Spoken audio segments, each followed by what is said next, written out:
1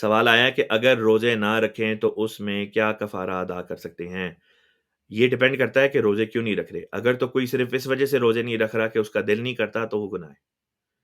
اس case میں پھر کوئی کفارہ نہیں، بس صرف توبہ ہی ہے۔ لیکن یہ کہ اگر تو روزے اس وجہ سے نہیں رکھ پا رہا کہ بیمار ہے، بیمار کے زمرے میں آتا ہے یا مسافر کے زمرے میں آتا ہے، تو پھر فدیہ دے دے۔ لیکن روزے کا اس طرح سے ایک کفارہ نہیں ہوتا کہ اگر آپ بیمار یا مسافر ہونے کی وجہ سے روزہ نہیں رکھ پا رہے تو فدیہ اس کا کفارہ ہو جائے گا۔ چھوٹا ہوا روزہ آپ کو رکھنا پھر بھی پڑے گا، آگے چل کے رکھنا پڑے گا لیکن رکھنا پڑے گا۔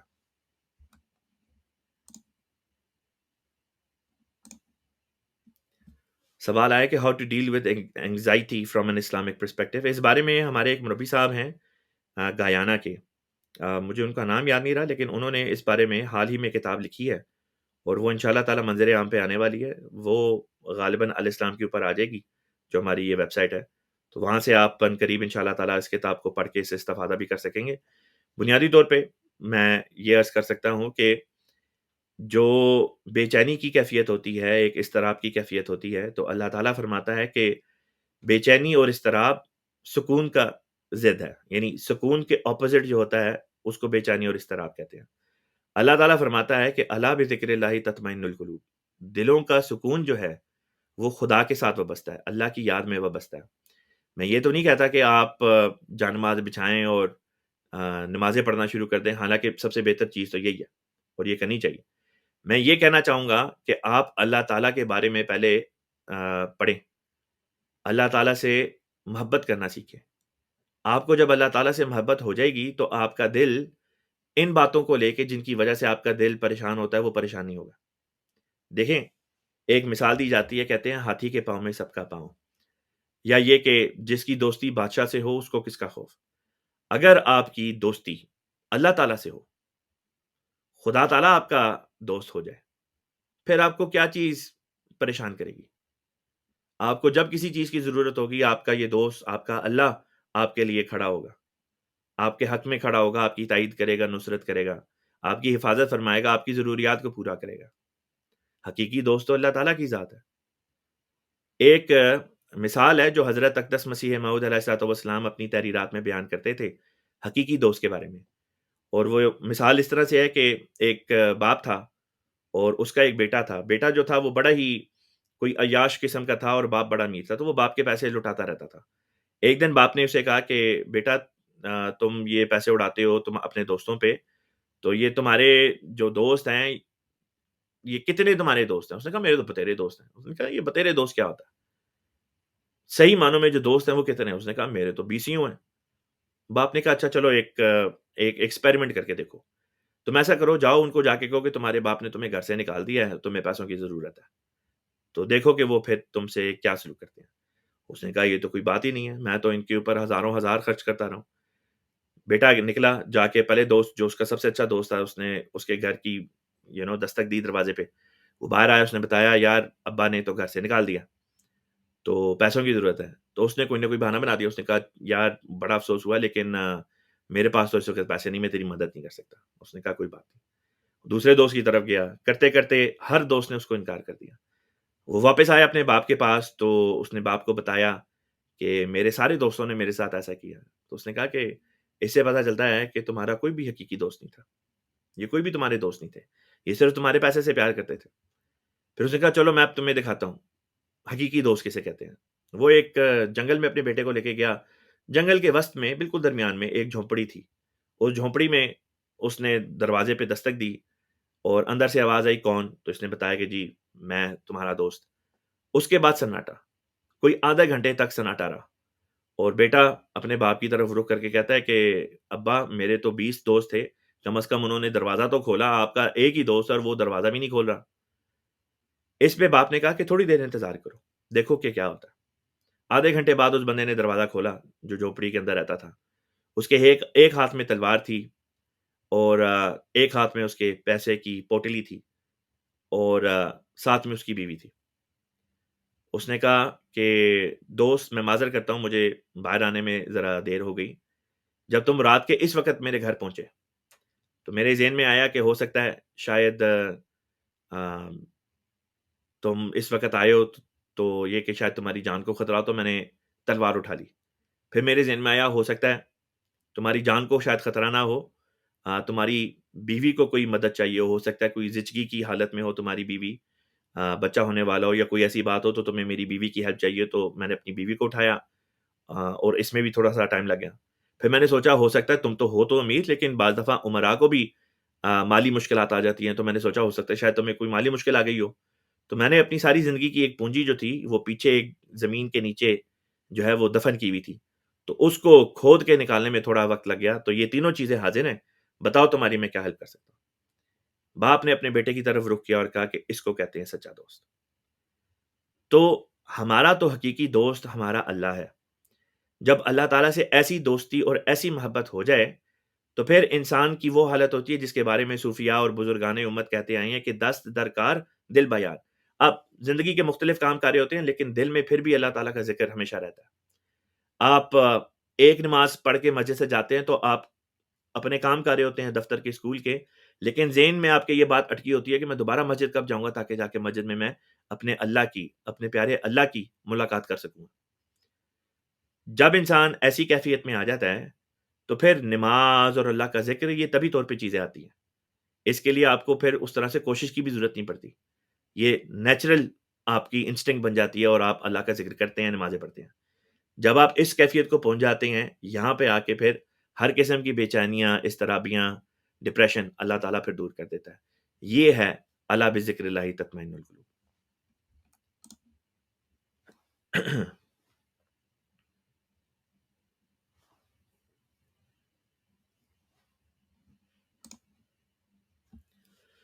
سوال ہے کہ جی کیا اسلامی کیلنڈر کا آغاز ہجرت کے بعد ہوا تھا؟ اس صورت میں قرآن کی مہینے کس مہینے میں نازل ہوا؟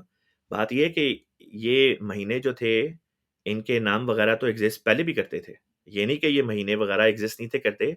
جو کیلنڈر باقاعدہ سال کے لحاظ سے ہے وہ سیدنا عمر الفاروق رضی اللہ تعالیٰ عنہ کے دور خلافت میں ہجرت سے شمار کیا گیا، یعنی جب رسول پاک صلی اللہ علیہ وسلم کی ہجرت ہوئی ہے وہاں سے اس کو پہلا سال شمار کیا گیا، پھر دوسرا، پھر تیسرا۔ تو مہینوں کے نام تو یہ پہلے بھی ایگزسٹ کرتے تھے، عربی میں نام ہے، یہ عربوں میں اس طرح سے پہلے بھی موجود تھے۔ اور جس مہینے میں قرآن پاک کا نزول ہونا شروع ہوا تھا وہ رمضان کا مبارک مہینہ تھا، جیسے کہ اللہ تعالیٰ نے قرآن پاک میں بھی اس طرح فرمایا ہے کہ شہر رمضان الذی انزل فیہ القرآن۔ اچھا جی، آگے چلتے ہیں۔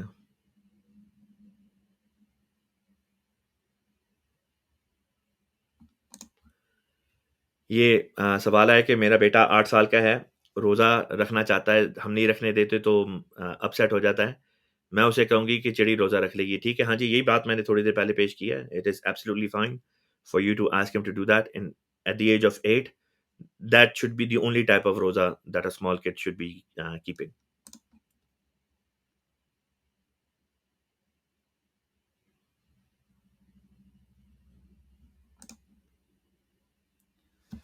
سوال ہے کہ جی عورت پریگننسی نہیں، ڈلیوری ہوتا ہے بچے کی ولادت کے بعد 40 دن تک کیوں ناپاک ہوتی ہے؟ بات پاک یا ناپاک کی نہیں ہے، بات یہ ہے کہ ایک تو یہ کہ عورت ریکور ہو رہی ہوتی ہے، دوسری چیز یہ کہ اس وقت بھی پوسٹ پارٹم بلیڈنگ ہو رہی ہوتی ہے، جس کی وجہ سے اللہ تعالیٰ نے عورت کو یہ رخصت دی ہے کہ جب تک وہ پوسٹ پارٹم بلیڈنگ چل رہی ہے تب تک اس کو اللہ تعالیٰ نے ان چیزوں سے رخصت دی ہوئی ہے۔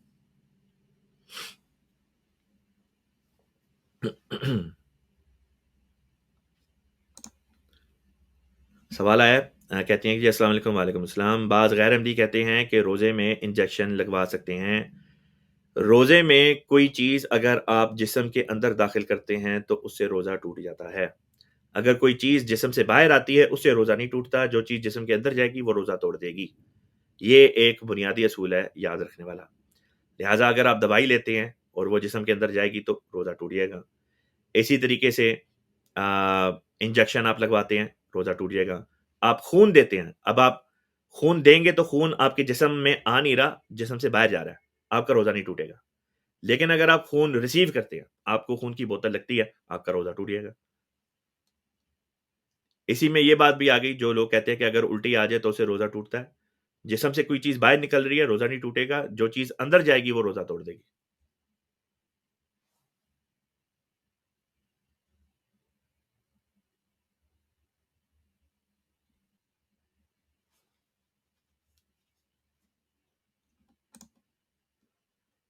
سوال آیا کہ جی صلاۃ تسبیح والی حدیث کے بارے میں بھی بتا دیں جس میں 4 رکعتوں میں 300 بار تسبیح پڑھی ہے۔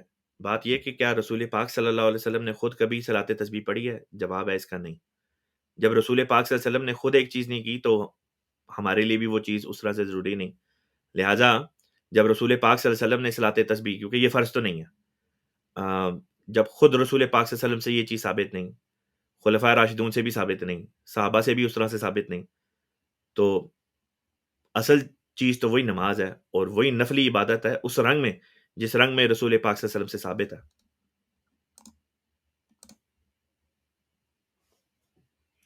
نماز میں یہ سوال ہے، نماز میں دل کیسے لگائیں؟ اس بارے میں ہماری یہ جو چینل ہے اس کے اوپر میں نے ویڈیوز آپ کو اس کی پلے لسٹ دکھائی ہے۔ لائیو سیکشن میں جائیں گے تو آپ کو ڈھیر ساری ویڈیوز مل جائیں گی، وہاں پہ نماز میں دل لگانا، فوکس، توجہ پیدا کرنا، اس بارے میں ڈھیر سارا مواد آپ کو وہاں سے مل جائے گا۔ سوال کیا ہے کہ جی بچوں میں غصہ کیسے کم کریں؟ بچوں میں غصہ کم کرنے کا سب سے پہلا جو ایک بات ہے ذہن میں رکھنے والی، وہ یہ ہے کہ خود بچوں کے سامنے پیشنس کا مظاہرہ کرنا پڑتا ہے۔ اگر بچے آپ کو دیکھیں گے کہ آپ چیخو پکار کرتے ہیں، چیزیں توڑتے ہیں غصے میں آ کے، تو بچے آپ سے یہی سیکھیں گے۔ بچے جو بڑوں کو کرتا دیکھتے ہیں وہ وہی کرتے ہیں، لہٰذا سب سے پہلے تو آپ کو اپنی مثال قائم کرنی ہے۔ اس کے بعد اگلی چیز یہ کہ جب بچہ غصہ کر رہا ہو تو آپ بچے کو کام ڈاؤن کرنے کے لیے اس کو پانی پلائیں، اسے کہ پانی پیو پھر میں تمہاری بات سنوں گا یا سنوں گی۔ جب وہ پانی پیے گا یا پانی پیے گی تو طبی طور پہ تھوڑا سا کام ڈاؤن ہو جائے گا۔ تیسری چیز یہ کہ آپ ساتھ میں بچوں کو کہیں کہ اگر آپ غصہ کریں گے تو آپ ان کی بات نہیں سنیں گے، جو بھی وہ بات کر رہے ہیں، اگر وہ غصہ کریں گے چیخیں گے تو آپ نے ان کی بات نہیں سنی، ان کو اگنور کر دیں۔ چوتھی چیز یہ کہ ساتھ میں پھر ان کے لیے دعا بھی کریں۔ ان 4 باتوں پہ اگر آپ عمل کریں گے تو انشاءاللہ تعالیٰ مجھے پوری امید ہے کہ بچوں کے اندر غصہ کم ہوگا۔ اس کے علاوہ ہومیوپیتھک میں میرے خیال سے شاید کوئی دوائی بھی ہے جو بچوں کے غصہ کو کم کرنے کے لیے تجویز کی جاتی ہے، میرے ذہن میں نہیں، لیکن میں اتنا ضرور جانتا ہوں کہ ہومیوپیتھک میں اس کے لیے دوائی ہے۔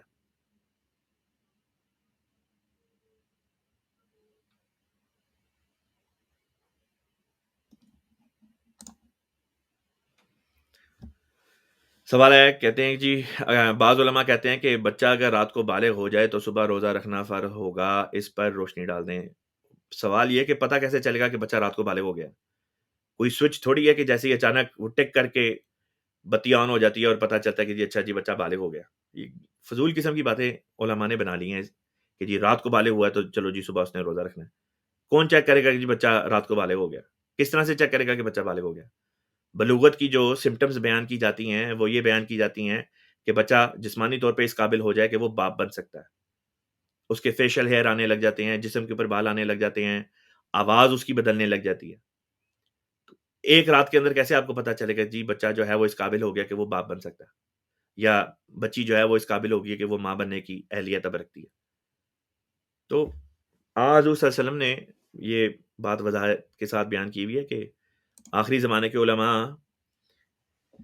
ایسے ہو جائیں گے، ان لوگوں کے علماء جو غلطی خوردہ ہوں گے، کہ خود بھی گمراہ ہوں گے اور لوگوں کو بھی گمراہ کریں گے، تو ایسے فتاویٰ دے کے لوگوں کو گمراہ کرنے والی بات ہے۔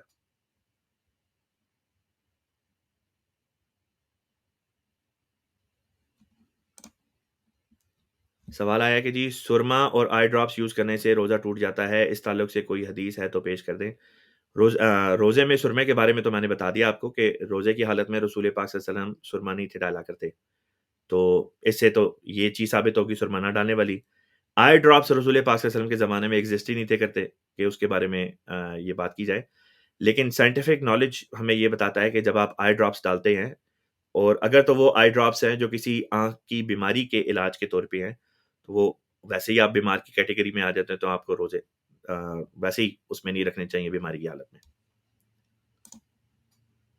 اور یہ بھی سائنس ہمیں بتاتی ہے کہ بعض دفعہ یہ جو آپ آنکھ میں ڈالتے ہیں آئی ڈراپس، تو وہ یہاں سے آنکھ کے راستے سے پیچھے حلق کی طرف وہ جا سکتے ہیں، پیچھے نیزل ڈک کی طرف جا سکتے ہیں، تھروٹ میں وہ قطرے جو ہیں وہ آ سکتے ہیں، اس لیے اس سے احتیاط کرنی چاہیے۔ بات یہ ہے کہ آپ کے پاس سحری سے پہلے کا وقت ہے، افطاری کے بعد کا وقت ہے، اگر ان میں آپ آئی ڈراپس ڈالنے کی ضرورت ہے تو اس میں ڈال دیں، اور اگر آپ کو ڈالنا روزہ رکھنے کے درمیان میں ہی ہے تو پھر بے شک روزہ نہ رکھے، فدیہ دے دیں، بعد میں روزہ مکمل کریں۔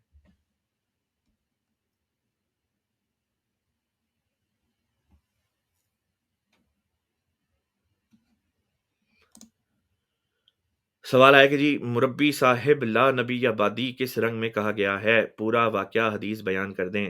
میں آپ کے لیے ایک کام اس سے زیادہ بہتر کر دیتا ہوں، اور وہ یہ ہے پیارے بھائی کہ میں نے اس موضوع کے اوپر پوری ایک ویڈیو بنائی ہوئی ہے۔ میں بلکہ ایسا کرتا ہوں کہ میں اس ویڈیو کا آپ حضرات کے ساتھ لنک شیئر کر دیتا ہوں۔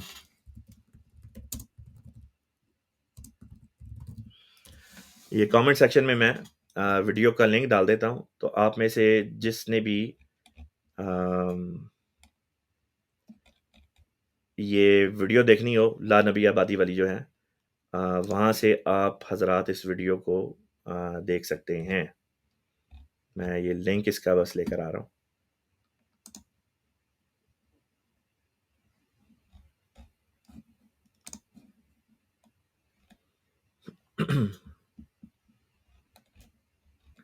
میری طرف انٹرنیٹ تھوڑا سا سلو ہوا ہے، جس کی وجہ سے یہ ویڈیوز لوڈ ہونے میں تھوڑا سا ٹائم لگ رہا ہے، لیکن چلیں جی آ گیا۔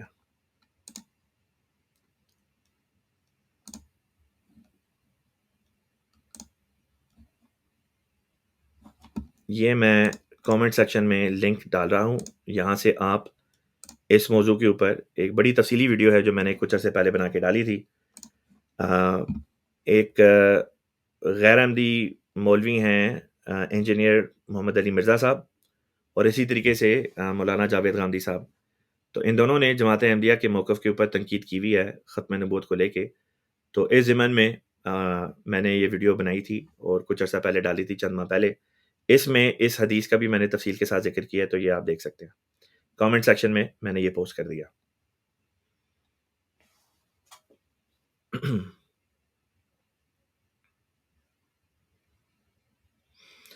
ہمارا پروگرام کا دورانیہ جو تھا وہ 30 سے 40 منٹ تھا، یہ آلموسٹ 50 منٹ ہو رہا ہے۔ تو میں اب آج کے اتنے ہی سوال رکھتا ہوں۔ جن دوستوں کا سوال رہ گیا ہے، آپ سے آجانہ درخواست ہے، اگلی نشست ہماری آنی ہے منڈے کو مکرم عدنان بھلی صاحب کے ساتھ، آپ اس میں پیش کر دیں سوال جو آج کے رہ گئے ہیں، ورنہ یہ اگلے بدھ کو میں انشاءاللہ آپ کی خدمت میں دوبارہ حاضر ہوں گا۔ آپ پروگرام میں جلدی آ جائیں، اور اس وقت پھر میں انشاءاللہ آپ کے سوالوں کا اس وقت جو سوال رہ گئے وہ میں جواب دے دوں گا۔ مختصر طور پہ بتاتا چلوں، دوست حضرات مثلاً ایک لونڈی کے مسئلے کے بارے میں پوچھ رہے ہیں، ہماری ویب سائٹ پہ یہ ساری چیزیں تفصیلاً ان کے جواب موجود ہیں، alislam.org www.alislam.org alislam.org کے اوپر آپ کو ہر مضمون کے اوپر جو اسلام سے تعلق رکھتا ہے، احمدیت سے تعلق رکھتا ہے، آپ کو اس کا وافر تفصیلاً جواب میسر آ جائے گا، وہاں سے آپ پڑھ سکتے ہیں۔ اگر پھر بھی تسلی نہ ہو، اس پروگرام میں آ جائیں، انشاءاللہ تعالیٰ کوشش کریں گے آپ کے سوال کو براہ راست یہاں پہ جواب دینے کی۔ اسی کے ساتھ آپ دوست، اب آپ کی میں اجازت لینا چاہوں گا۔ انشاءاللہ تعالیٰ آپ سب سے ملاقات ہوگی اگلے بدھ کو، میری ملاقات ہوگی اگلے بدھ کو، عدنان بھلی صاحب کی ملاقات ہوگی آپ لوگوں سے اگلے منڈے کو۔ تب تک کے لیے دے اجازت، وآخر دعوانا ان الحمدللہ رب العالمین۔ السلام علیکم ورحمۃ اللہ وبرکاتہ۔ محمد رسول اللہ۔